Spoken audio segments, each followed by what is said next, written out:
Now, police are investigating a homicide on Madison's west side. We're on the scene with the latest. And an alert day is in the forecast for tonight. How much longer we can expect the extreme cold to last. Plus, our Packers coverage continues from the San Francisco Bay Area, where the party is just getting started. From the Channel3000.com Alert Center, this is News 3 Now at 6.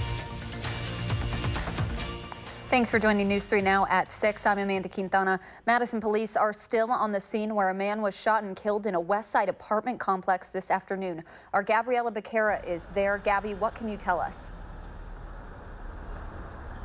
Amanda, I'm near the intersection of Raymond Road and McKenna Boulevard. Behind me, police have taped off the first building of the Heather Downs apartments where officers are investigating this homicide. Officials say that the preliminary investigation indicates that this was a targeted incident. The victim suffered gunshot wounds, but the official cause of death has not yet been identified. The victim has also not been identified, but is believed to be an adult male by officials.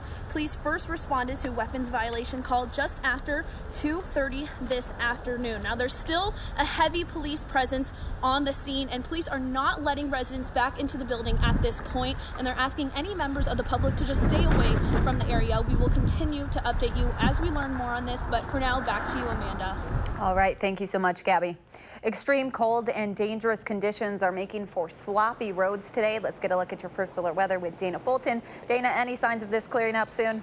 The snow is starting to slow down for us, but the wind is just picking on up. We still have the chance for a few flurries to come through tonight, but the bulk of the snow already through. Just over 6 inches here on our backyard patio around Beaver Dam, just under 6 inches, and in Madison, officially at the airport, about 5 1/4 with the snowfall coming through for us last night and into early this morning. Now our Doppler radar is quiet again. We may see a few flurries, but we aren't expecting anything else to move on in. The main focus is how cold it is outside. We're at 10 right now with wind chills below 0, and we're only going to continue to drop overnight heading into Sunday. So there is an alert day in the forecast for tonight and for your Sunday. Go ahead and bundle up now and stay bundled up. We'll take a closer look at the wind chills for Sunday afternoon and into your Monday in just a few minutes. Amanda? Thank you, Dana. The victim of a deadly two-car crash in Black Earth on Thursday has been identified as 26-year-old Stephen Walton. Officials say Walton was driving west on Highway 14 when he crossed the center line, hitting another car head-on. Walton was pronounced dead at the scene. The driver of that other car and 2 child passengers were taken to a hospital with non-life-threatening injuries. Madison police are searching for a stolen SUV. They say it was reported stolen from a resident on Madison's north side, and then it was used as a getaway car after a theft at the Walgreens in the 7800 block of Mineral Point Road. Employees told police several teens walked into the store early yesterday morning and took wine from a shelf before getting into the SUV, which was later spotted on North Gammon Road. The officer did not chase the car due to the police department's no chase policy. A firefighter was injured and transported to a hospital early this morning while battling a residential fire in the Rockvale Mobile Home Park. The town of Beloit Fire Department put these photos on their Facebook page. Firefighters battled the fire for more than 3 hours. Authorities say the home is a total loss. 2 cats are believed to have died in the blaze. A Watertown family is displaced after an electrical fire early this morning. Firefighters say the fire was coming from the second floor of a home in the 900 block of Labari Street. Officials extinguished the fire, but there's about $60,000 worth of damage. The NFC Championship is just 1 day away, and Packers fans are making their way out west for the big game. Tonight, former players and team executives will meet those fans for a pep rally out in Palo Alto. That's where we find our Adam Duxter now. Adam, what is the atmosphere there like? Yeah, Amanda, we are not in Wisconsin anymore, but these fans are excited for some Packers football. We are at the patio in Palo Alto here in Northern California, and these guys can't say it any better than this. Go, Pack, go! Go, Pack, go! They are excited for tomorrow's NFC Championship game against the San Francisco 49ers. We'll have live reactions tonight at 10. We're going to hear from some former players as well as some from Packers executives, but we're going to have fun. It's a party here in California, Amanda, and we are having a good time, all excited for the Packers. We're going to send it back to you, and we'll Join you again at 10. Definitely looks like a party. Thank you so much, Adam. After 10 years on the force, Madison Police K9 Slim is trading in his badge for life in retirement. Both K9 Slim and his handler, Officer Karen Corcoran, are retiring, making it official at a ceremony today. Slim's success in tracking will be remembered most. In July 2012, he conducted a 4-mile track that helped locate a homicide suspect. At the end of the day, Slim is going home with Officer Corcoran to enjoy retirement together. She was able to buy him from the department for $1. Women's marches are happening across the country today, even if there are none in our area. Today's Women's March on the Sauk City Bridge was canceled due to icy and freezing conditions, but organized events across the country are rallying women to focus on a wide range of issues, including the 2020 census, healthcare access, gun violence, climate change, and encouraging people to vote. Still to come on News 3 Now at 6, the Packers touch down in San Francisco ahead of tomorrow's NFC title game. Live coverage from the Bay Area. Next.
Less than 24 hours from kickoff of the NFC Championship game in San Francisco, the Packers arrived this evening, finally. Matt LaFleur reportedly wearing an emerald suit. That might be superstition. I'm not sure. I need many emerald suits. Melissa Kim joins us now with a preview of a great quarterback matchup, which will result in a ticket to the Super Bowl. Melissa, I love that coat. I need that coat.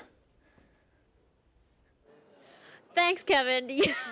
Listen, I know you get style tips from me. Apparently Matt LaFleur does too, right? Well, anyways, the team just arrived here about 3:45 local time, made it through the winter weather to their team hotel here in the Bay Area. We can't really tell you quite where we are because of security reasons, but the good news is that coming off of the bus, everyone looked really healthy, had their game faces on. The only 2 guys left on the injury report as of Friday was Danny Vitale, still figuring out a knee injury, and also J.K. Scott dealing with an illness, the illness that has been plaguing the Packers locker room over the last few weeks. Now, the 49ers, they're all healthy, too. That's the first thing that Kyle Shanahan told us yesterday. So going to be a solid matchup tomorrow, especially between the quarterbacks. Aaron Rodgers expecting it to be a fun one with how much Jimmy Garoppolo has grown up and progressed in San Francisco, both on and off the field.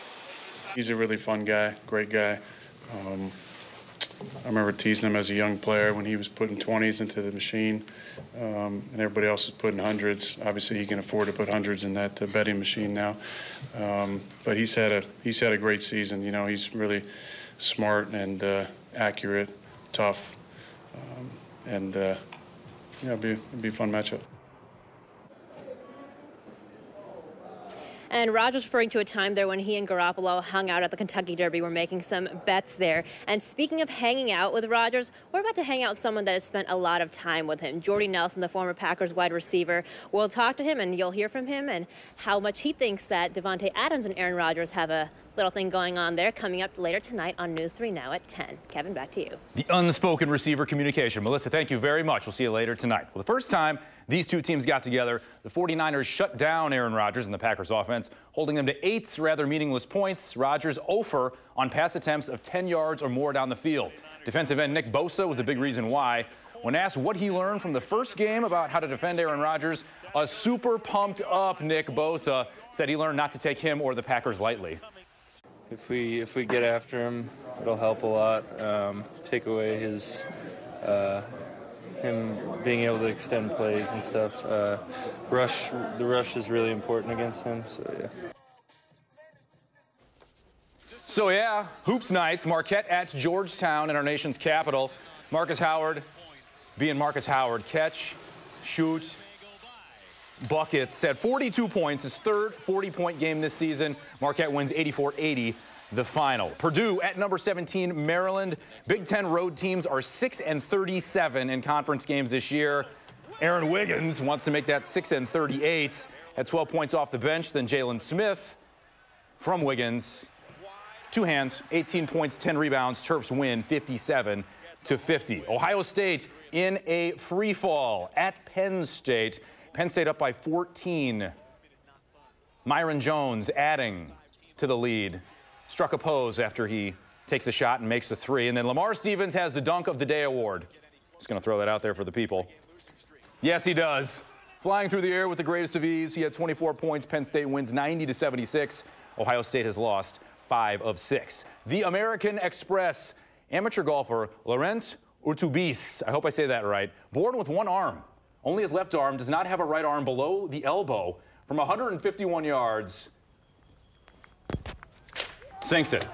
PGA West Stadium course in Southern California. Wow. High fives all around. Amanda, it is scary for me when I hit any shots from 151 yards with That's 2 hands on the club. But yes, he makes it. Hole in one. Amazing. You can do anything. Practice makes that, and that's pretty much perfect right there. Yep. All right. Thanks so much. You bet. A local photographer is empowering women by offering free headshots. Kate Longley of Eloise and Peas hosted the event today for the 3rd time after receiving requests for more sessions. Participants not only get their picture taken, but are also styled with clothes and jewelry, giving them an extra boost of confidence. Everything featured at the event, including the food, was donated from women-owned businesses. Coming and having a headshot done can be nerve-wracking because you don't know how you want to look natural, feel comfortable. It's just really important that we create a space in a community where we see other women doing big things and small things and reaching out to connect, because we can do so much more when we kind of build ourselves together and create a much more fun experience. Longley hopes to expand the event in the future by collaborating with more women-owned businesses, offering hair and makeup, and even moving to a bigger studio. There's more on News 3 Now at 6. We'll explain how a new California law is changing online privacy for the state's citizens. That story after the break.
Back in an age where nearly everything we do is recorded or tracked, it might seem like there's no way to keep our personal data private. But as Josh Spreiter for Consumer Reports explains, a new law in California could give everyone in the country more control over what they share and who they share it with. From where you like to shop to where you live, companies have been turning your personal data into big profits for years. But to start this year, the California Consumer Privacy Act gives California residents and perhaps millions of others new privacy rights. This law is definitely the first comprehensive privacy law we have in this country. It's the first law that will require big companies that make money off of your data to give you back some control over it. Even better news, while the law currently applies to only California residents, Consumer Reports says the law is likely to have a ripple effect throughout the U.S. First, we're already starting to see a bunch of other states consider passing similar legislation. Nevada has already passed a privacy law, for example. I also think a lot of companies are just going to follow this law everywhere rather than try to figure out where people are to decide what law to comply with. Here's what California residents can expect to see changed. Companies will offer consumers the option of having their data deleted. Some companies, such as Google and Facebook, have already provided these options to consumers. In addition, companies are now required to provide details about the kinds of third parties they're selling data to. But possibly the most significant change will be an opt-out link, a button on the bottom of a web page that says, "Do not sell my personal information," which Californians will start seeing soon. And since these changes might not come immediately for those living outside the Golden State, Consumer Reports says using an ad blocker is still one of the best ways to stop companies from tracking you. For News 3 Now, this is Josh Spreiter. If you'd like to see similar privacy laws here in Wisconsin, Consumer Reports recommends you contact your state representatives and let them know you'd like to see a change. Tens of millions of Americans are in the path of a winter storm this weekend, and it's not making its presence known only here in Wisconsin. Icy conditions led Kansas City International Airport to close temporarily yesterday after a plane slid off the runway while taxiing. There's this video released by the Iowa State Patrol showing a pickup truck sliding off the icy highway and slamming into a delivery truck. Bike paths around Madison were cleared of snow today for the first time on a weekend. New this year, crews are clearing paths on weekends and holidays during big snow events. City officials are also working to build an online map that bikers and runners can use to check conditions before heading out the door. Let's get a look at your first alert weather with Dana Fulton. A little cold out there for biking, but you still see people out there. Still see people out there with the fat tires that are making it through. I know last year, of course, when we had that deep plunge down into the negative 20s, there were people out biking. I wouldn't be surprised if people are going to be out biking as we look ahead to your Sunday. I will not be doing so, but if you're planning on heading on out, please make sure you at least bundle on up because it is going to be very, very cold. In fact, dangerously cold as we look at our wind chills for early on Sunday. Starting off the day, though, looking at our Doppler radar, things for tomorrow morning will also stay pretty quiet. We have a small chance for a few flurries to come on through, but nothing that we're really going to even pick up on radar. There is a wind chill advisory in effect until noon on Sunday for most of southern Wisconsin, all of our area at least. That's due to the wind chills falling well below zero, not just overnight, but through the morning on Sunday. And even in the afternoon, wind chills are going to struggle to get above zero. So it's going to be very cold outside. Our wind gusts just picking up and staying very strong. This is as a little quick cold front clips on through. Behind it, high pressure builds on in. That keeps us quiet for a few days, but this northwest breeze shifting in is really bringing some colder air in for tonight and for your Sunday. You're going to notice it if you haven't already being outside. It certainly feels colder and the wind is just picking on up for us.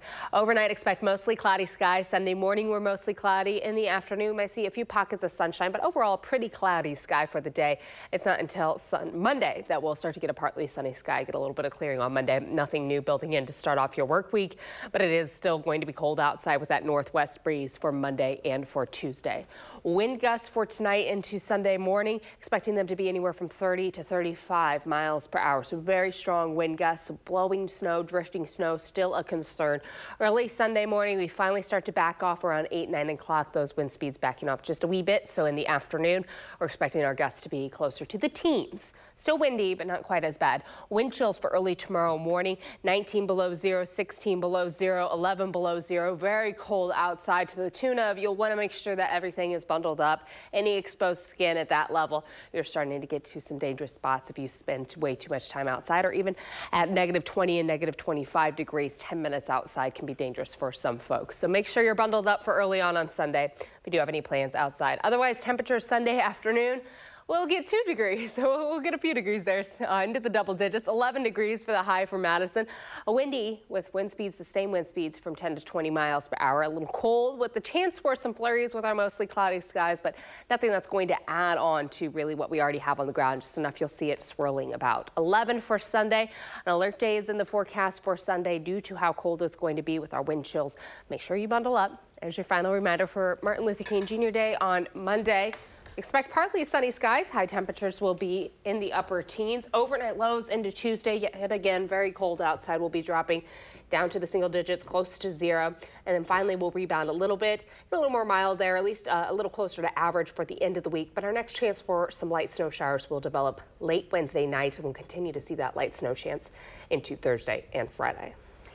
You feel kind of silly putting on all those layers, but you just gotta do it. You just gotta do it. Even shoveling snow, which is totally a workout. But yeah, bundled up, and you'd rather be safe than sorry at that point. Oh yeah, I've got it all down. You put one layer on top of another. Yes, You're exactly. ready. Thank you, Dana. Coming up on News 3 Now at 6, 2 members of the royal family are no longer royal. We'll explain.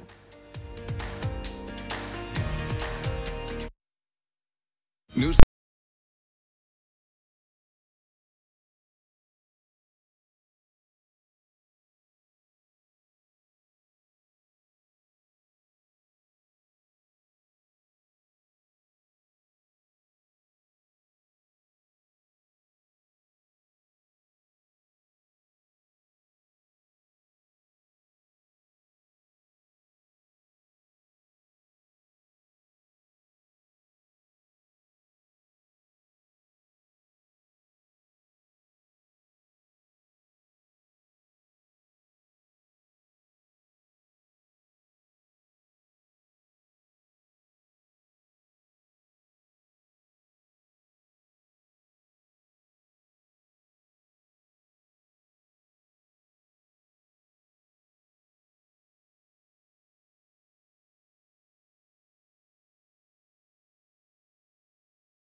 Big changes are ahead for Britain's royal family. Buckingham Palace and Queen Elizabeth unveiled a plan today to allow Prince Harry and his wife, Meghan, to give up their royal duties as they requested. Gwen Baumgartner reports from London with a look at what the future holds for the couple. It's not often Queen Elizabeth makes public concessions, but Her Majesty agreed to officially release Prince Harry and Meghan from their royal duties. In a statement, Queen Elizabeth said, "I recognize the challenges they have experienced as a result of intense scrutiny over the last 2 years and support their wish for a more independent life." As part of a deal expected to start in the spring, the couple will no longer use the Royal Highness title, but they won't be stripped of it. Harry and Meghan, who will remain the Duke and Duchess of Sussex, will stop receiving public funding for their work. Last week, they dropped a royal bombshell, announcing they wanted to step down as senior royals. The swiftness with which they've taken this decision only 18 months after they got married has taken everyone by surprise, from the Queen all the way down. Once he wraps up his meetings here in the UK, Harry will head to Canada to join his wife Meghan and their 8-month-old son Archie. The Queen has agreed to let Harry and Meghan split their time between the UK and Canada. Canada is part of the British Commonwealth nations, where the Queen is officially head of state. In her statement, Queen Elizabeth says it's her whole family's hope that the agreement lets them start to build a happy and peaceful new life. Gwen Baumgardner, CBS News, London. The agreement also calls for Harry and Meghan to give back more than $3 million in British taxpayer money used for home renovations at Frogmore Cottage.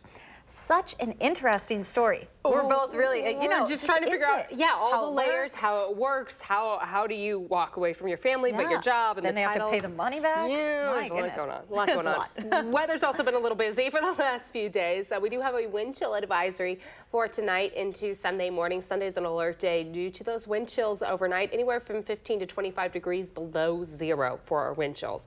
Afternoon highs will struggle to get to the low teens. For Monday, it'll be just a little better. We'll be in the upper teens, and heading into the second half of the week, we'll finally get closer to average into the 30s for Wednesday, Thursday, and Friday, with our next opportunity for a little light snow and rain mix building back on in. All right, thanks so much for joining us. Have a great night.